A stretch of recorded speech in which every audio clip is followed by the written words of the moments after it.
Imaginez un manuscrit comparable à l'art de la guerre selon Sun Tzu. Un traité sur l'art de régner, en même temps un testament politique. Le tout rédigé par un souverain en plein exercice de ses fonctions. Vous en connaissez? Ils sont rares. Wasitat Suluk fi Siyasat al-Muluk est l'unique ouvrage sur la gouvernance rédigé par un roi. Une œuvre très peu étudiée, qui a la particularité d'associer des conseils théoriques sur le pouvoir à l'expérience politique personnelle vécue par son auteur. Un auteur qui fait figure d'exception. Il est du Maghreb central. Il s'agit d'Abou Amou Moussa II. Il a régné une trentaine d'années, de 1359 à 1389, à partir de la capitale de l'époque Tlemcen. Cet arrière-petit-fils de Yarmorasen est le 6e souverain de la dynastie Abdelouadid ou Zianide. Les deux appellations désignant, dans l'usage courant, la même maison régnante. Dans son ouvrage sur la gouvernance qui allie théorie et pratique, le roi Abou Amou Moussa II adresse une série de recommandations à son fils, héritier du trône. Il l'exhorte à assumer parfaitement ses futures responsabilités en exposant les règles et les valeurs morales sur lesquelles son gouvernement doit, selon lui, se fonder. À travers cette vidéo réalisée en 2 parties, découvrons quelques textes tirés de ce précieux manuscrit du XIVe siècle, révélateur de la pensée de cet illustre auteur. Pour cette vidéo première partie, voilà 4 courts extraits que nous avons intitulés ainsi. 1. Bonheur intérieur spirituel et succès terrestre. 2. Justice et bienveillance. 3. Humilité et dignité. 4. Célébration de la naissance du prophète, le Maoulid al-Nabawi. Nous avons fait le choix d'ajouter à la suite de chaque version française, le texte original en arabe, puis de vous en proposer une analyse. Extrait choisi numéro 1. Bonheur intérieur spirituel et succès terrestre. Nous avons composé pour toi, mon fils, ce livre, et nous en avons soigneusement révisé le propos en tirant l'essentiel. Nous y avons expliqué des recommandations pour l'au-delà, ainsi qu'une conduite pour la vie d'ici-bas. Nous t'y avons tracé des voies grâce auxquelles tu pourras mettre en ordre tes affaires de ce monde et de l'autre, et atteindre le bonheur intérieur, spirituel et le succès terrestre. Fais-en donc ton guide, dont tu suivras la voie, et ta lampe, dont tu recevras la lumière. وقد وضعنا لك يا بني هذا الكتاب، وحررنا كلامه من باب اللباب، وشرحنا فيه وصايا أخروية، وسياسة دنيوية، وجعلنا لك سبلا يصلح لك بها بين أمور الدنيا والآخرة، والسعادة الباطنة والظاهرة، فاجعله منهاجك الذي تقتدي بمنهجه، وسراجك الذي تستضيء به. Analyse. Dans une typologie des souverains qu'il répartit en plusieurs catégories, Abou Amou considère pour son fils la meilleure. C'est celle qui regroupe les rois qui œuvrent conjointement au bien de ce monde et à la félicité de l'au-delà. Ces rois qui se consacrent avec juste mesure aux affaires politiques comme aux affaires religieuses. C'est donc à cette catégorie que devrait appartenir, dans l'idéal d'Abou Amou, l'héritier du trône. Voici mon fils. Les signes par lesquels on reconnaît un souverain doté d'une raison parfaite. Il entretient avec Dieu, le Très-Haut, un lien sincère. Il traite ses sujets de la meilleure manière. Il sait dominer ses passions, et préfère sa raison à toute autre chose. Il souhaite pour ses sujets ce qu'il souhaiterait pour lui-même. Enfin, il s'assure leur loyauté par sa douceur. Extrait choisi numéro 2. Justice et bienveillance. Sache, ô mon fils, que la justice est le flambeau de l'État, que tu n'éteindras pas sous le vent de la tyrannie car la tempête de l'injustice sème la division, tandis que le bon vent engendre la cohésion. Parmi les conditions de l'autorité figure la justice dans les jugements, les lois, la bienveillance envers les hommes, l'interdiction de faire du mal, une patience inébranlable dans l'adversité et la capacité à trouver la meilleure des solutions. La bonne marche de l'État en dépend. اعلم يا بني أن العدل سراج الدولة. فلا تطفي سراج العدل بربح الظلم. فإن ربح الظلم إذا عصفت ضعفت. وربح العدل إذا هبت ربت. ومن شروط الإمارة، العدل في الأحكام، والرفق بالأنام، والتجنب عن الحرام، والصبر في الشدائد، والجري على أحسن الجواب. فإن صلاح الدولة بقواعدها. Analyse. La justice occupe, chez Abou Amou II, un chapitre entier, signe manifeste de l'importance que le souverain lui accorde. À ses yeux, un roi peut s'emparer du pouvoir par l'épée, mais ce pouvoir ne se consolide que par la sagesse, et cette sagesse se manifeste dans la bonne conduite et la justice. Et d'ajouter, s'adressant à son fils, il n'y a de royaume que pour celui qui sait gagner les cœurs.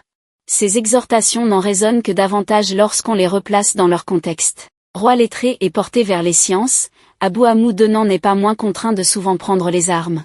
Le long règne du souverain Abdelouadid est en effet traversé par les guerres. Pendant près de 30 ans, Abou Hamoud doit affronter de nombreux adversaires, au premier rang desquels les Mérinides de Fès. Tlemcen, capitale du Maghreb central, est attaquée et détruite à plusieurs reprises. Et pourtant, malgré le caractère fortement militaire et guerrier du règne d'Abou Hamoud II, la justice demeure, dans sa pensée, une notion cardinale. Extrait choisi numéro 3. Humilité et dignité. Mon fils, revêt-toi du vêtement de la chasteté et de la dignité, orne-toi du diadème de la modestie.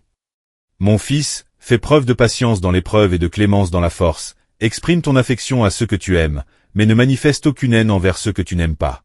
يا بني البس ثياب العفة وترد رداء الوقار وتتوج بتاج الحياء. يا بني التزم الصبر عند الشدة والعفو عند المقدرة وأظهر المحبة لمن تحب ولا تفشي البغض لمن تكره.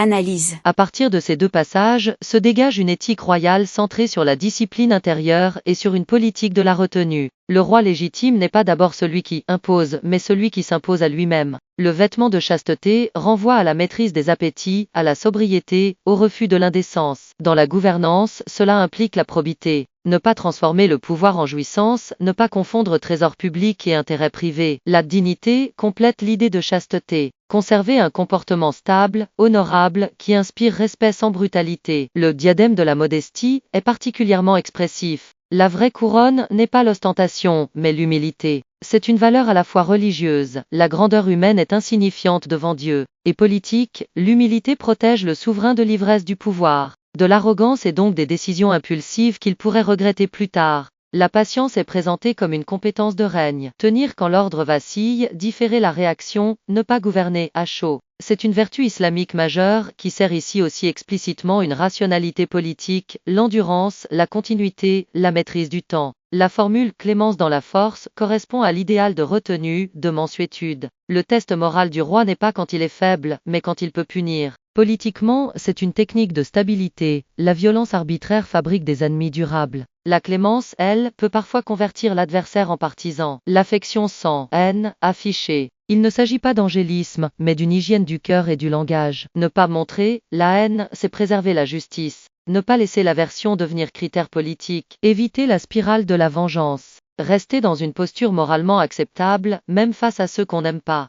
Ces passages dessinent un idéal de roi zianide, pieux sans ostentation, puissant sans dureté, affectueux sans partialité. Extrait choisi numéro 4. Célébration de la naissance du prophète, le Maoulid al-Nabawi.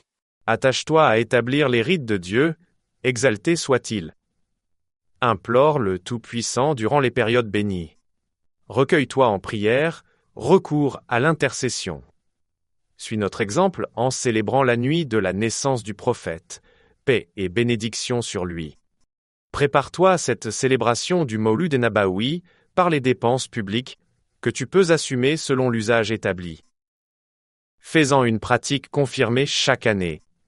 Et cette nuit-là, aide les pauvres et honore les poètes. Et si tu cultives l'éloquence et revêts la parure des lettres, tu ajouteras noblesse à ta noblesse et perfection à ta perfection. Organise les festivités.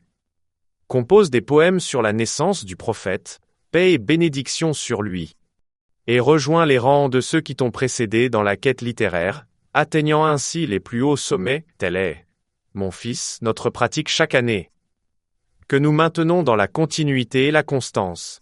عليك بإقامة شعائر الله عز وجل وابتهال الله في مواسم الخير والتوسل واتبع آثارنا في القيام بليلة مولد النبي عليه السلام واستعد لها بما تستطيع من الإنفاق العام واجعلها سنة مؤكدة في كل عام تواسي في تلك الليلة الفقراء وتعطي الشعراء وإن ركبت فيك الغريزة الشعرية وتحليت بالحلية الأدبية زد جلالا إلى جلالك وكمالا إلى كمالك فانظم المولديات واجر مع حلبة السابقين في الأدبيات تحرز بذلك أفضل المزايا وهذا يا بني دأبنا في كل عام وسنتنا على الاستمرار والدوام.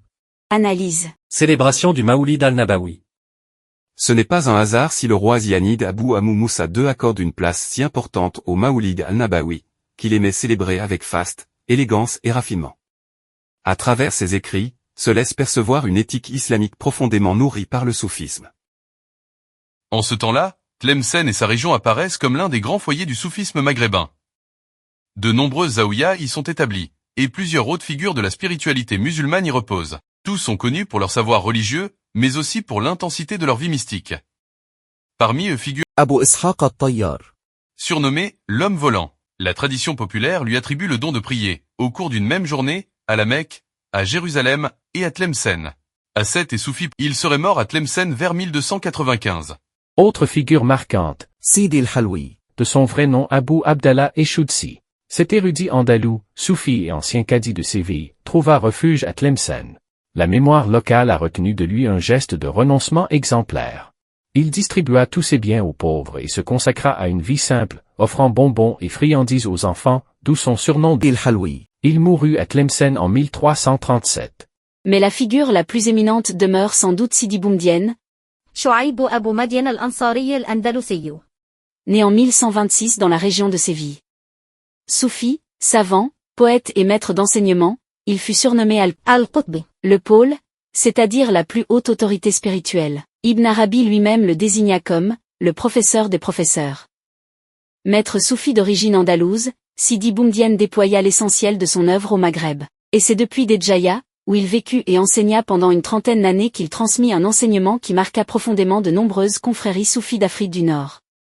Il est, à ce titre, considéré comme l'une des sources initiatiques majeures du soufisme maghrébin. Sur la route qui le conduisait de Béjaïa à Marrakech, ce grand saint du Maghreb s'éteignit vers 1196 sur les hauteurs de Tlemcen, dans le village où il avait demandé à être inhumé. Depuis le XIIe siècle, son sanctuaire constitue un haut lieu de pèlerinage. Dans ce contexte spirituel, on comprend mieux pourquoi le Maoulid al-Nabawi occupe une place si singulière. En Algérie, cette célébration est bien plus qu'une simple commémoration. Elle unit ferveur religieuse, pratique sociale et expression culturelle. Jour férié officiel, elle tient une place éminente dans le calendrier sacré, immédiatement après les deux grandes fêtes de l'islam. Aïd al-Fitr, Aïd al-Adha. Ainsi donc la célébration du Maoulid al-Nabawi s'inscrit dans une tradition vivante, ancienne et profondément enracinée. Conclusion. Les textes que nous avons lus et écoutés sur le bonheur intérieur spirituel et succès terrestre, sur la justice et la bienveillance, sur l'humilité et la dignité, enfin sur la célébration de la naissance du prophète, le Maoulid al-Nabawi sont tous les 4 extraits d'un riche contenu de près de 180 pages. Ces extraits sont révélateurs de la pensée de ce souverain prestigieux, Abou Amou Moussa II. Ce roi zianide du Maghreb central a rédigé, vers 1365, à partir de Tlemcen, capitale de royaume et au lieu du soufisme, une véritable boussole de gouvernement. Wassitat al-Soulouk fi Siyasat al-Moulouk est un ouvrage rare et exceptionnel. Il ne s'agit pas seulement d'un manuel administratif, mais d'un texte qui mêle conseil de gouvernement, éthique politique et dimension spirituelle. C'est un traité qui associe exercice du pouvoir et conduite morale, destiné à guider le souverain dans l'art de régner, un guide destiné à administrer l'État selon des principes élevés, fondés notamment sur une forte exigence d'équilibre et de juste milieu. Ces principes qui accordent la primauté de la conquête des cœurs sur la force militaire, la supériorité de la maîtrise de soi sur la violence, et placent la justice au centre des préoccupations témoignent du degré avancé de réflexion de notre illustre monarque. Le pouvoir est éphémère, tandis que l'œuvre juste demeure, écrit-il à son fils. La pensée d'Abou Amou Moussa II, cette haute personnalité algérienne du XIVe siècle conserve pour une grande part, aujourd'hui encore, une étonnante et éclatante modernité.